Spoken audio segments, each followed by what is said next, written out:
आज हम देखेंगे various types of preference shares. जब कंपनी प्रेफरेंस शेयर्स इश्यू करती है तो अलग अलग टाइप्स के प्रेफरेंस शेयर्स होते हैं।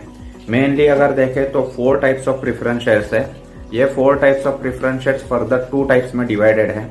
सबसे first kind of preference shares अगर हम देखें तो अपने नोट्स में जैसे number 1 on the basis of redemption, अगर देखें तो रिडीमेबल प्रेफरेंस शेयर्स और इररिडीमेबल प्रेफरेंस शेयर्स, ऐसे 2 टाइप्स के प्रेफरेंस शेयर्स हैं। रिडीमेबल प्रेफरेंस शेयर्स का मीनिंग होता है जब company preference share, one who purchases preference shares is called as the preference share holder. यानी जब कोई इन्वेस्टर पैसा कंपनी में लगाता है, कंपनी को पैसा देता है और सामने से प्रेफरेंस शेयर्स लेता है, ही becomes the preference share holder.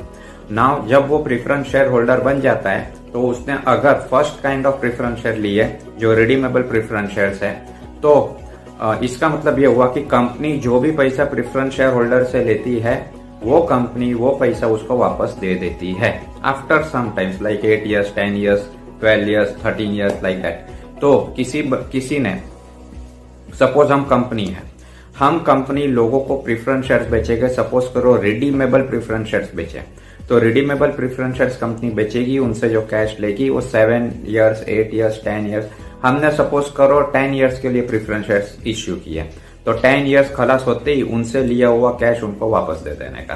This is called as redeemable preference shares. Second type है इररिडीमेबल प्रेफरेंस शेयर्स। फर्स्ट में है on the basis of redemption, उसमें इररिडीमेबल और इररिडीमेबल। इररिडीमेबल का मतलब होता है कंपनी एक बार जो प्रेफरेंस शेयर होल्डर के पास से कैश लेती है, फिर कंपनी अपने पास ही उसको रखती है, बिजनेस करती है full up to the winding up, और तब तक वापस देने का रीपेमेंट का कोई लायबिलिटी होता नहीं है। इन केस अगर डायरेक्टर्स को लगा कि ये वापस दे देना है तो उस टाइम पे कंपनी ये डायरेक्टर जो होते हैं ये प्रेफरेंस शेयर होल्डर को उनका पैसा वापस दे देते हैं। सो सपोज करो वी हैव अ कंपनी, हम लोग कंपनी के डायरेक्टर से हमने डिसाइड किया रिडीमेबल प्रेफरेंस शेयर्स इश्यू करें, तो रिडीमेबल प्रेफरेंस शेयर्स हमने 10 years के लिए इश्यू किए। ये सोचा तो पहले शेयर्स दे देंगे, कैश लेंगे, आफ्टर 10 years उनका पैसा वापस दे दो और उनका जो शेयर्स था हमने जो इश्यू किया था वो वापस ले लो। This repayment is called as redemption. So ये first type of preference share है on the basis of redemption, जहां पे रिडीमेबल प्रेफरेंस शेयर्स और इररिडीमेबल प्रेफरेंस शेयर्स 2 है। सेकंड टाइप है on the basis of participation. On the basis of participation there are 2 types of preference shares, participating and non participating. Participating preference shares का मतलब होता है जो preference share holder जब भी profit होता है तो पहले प्रेफरेंस शेयर होल्डर को डिविडेंड दिया जाता है। तो ये पार्टिसिपेटिंग प्रेफरेंस शेयर होल्डर्स उस टाइप के हैं जिनको डिविडेंड पहले का तो मिलेगा, जो उनको नॉर्मल डिविडेंड, यूजुअल डिविडेंड जो मिलता है एवरी ईयर वो तो मिलेगा, लेकिन पहले प्रॉफिट में से पहला दिया प्रेफरेंस शेयर होल्डर को डिविडेंड, फिर प्रॉफिट बचा तो इक्विटी शेयर होल्डर को डिविडेंड दिया, तो प्रेफरेंस का डिविडेंड पे हुआ, इक्विटी का डिविडेंड पे हुआ, अभी भी प्रॉफिट बचा है, तो ये बचा हुआ प्रॉफिट कंपनी इक्विटी और पार्टिसिपेटिंग प्रेफरेंस शेयर होल्डर दोनों में एक पर्टिकुलर रेशियो में शेयर कर देती है। This is called as participating preference share holder.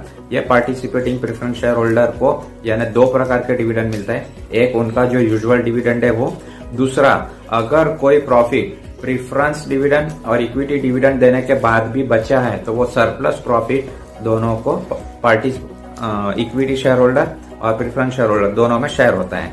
So participating preference share holders have right to participate in the excess profit or the surplus profit which is left over after making payment to preference shareholder dividend and equity shareholders dividend. Non participating preference share means उस type के preference share से ये जहां पे preference share holder को सिर्फ और सिर्फ एक ही डिविडेंड मिलता है, जो उनका फर्स्ट डिविडेंड रहेगा, जो उनका राइट है, जो उनका नॉर्मल यूजुअल डिविडेंड है, सिर्फ वही डिविडेंड मिलेगा। अगर वो participating dividend to preference share holder पे किया, इक्विटी को पे किया, उसके बाद भी अगर कुछ डिविडेंड बचा है, प्रॉफिट बचा है, तो ये प्रॉफिट में से सिर्फ इक्विटी को मिलेगा, लेकिन नॉन पार्टिसिपेटिंग को ये डिविडेंड नहीं मिलेगा।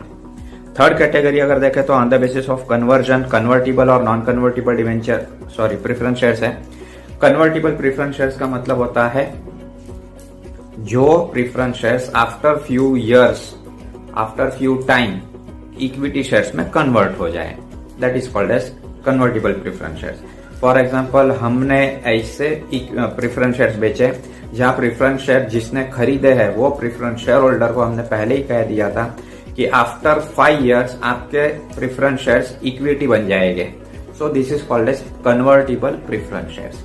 हो सकता है ये कंपलसरी कन्वर्जन हो सकता है ये वॉलंटरी कन्वर्जन हो सकता है ये फुल्ली कन्वर्टिबल हो सकता है पार्टली कन्वर्टिबल हो। We are not going in that detail. बस इतना याद है, इतना समझना है कि जो प्रेफरेंस शेयर्स इक्विटी में बदल सकते हैं उसे कन्वर्टिबल प्रेफरेंस शेयर कहते हैं, जो नहीं बदल सकते उसे नॉन कन्वर्टिबल कहते हैं। And the last one is on the basis of cumulation. Cumulation यानी जमा होना।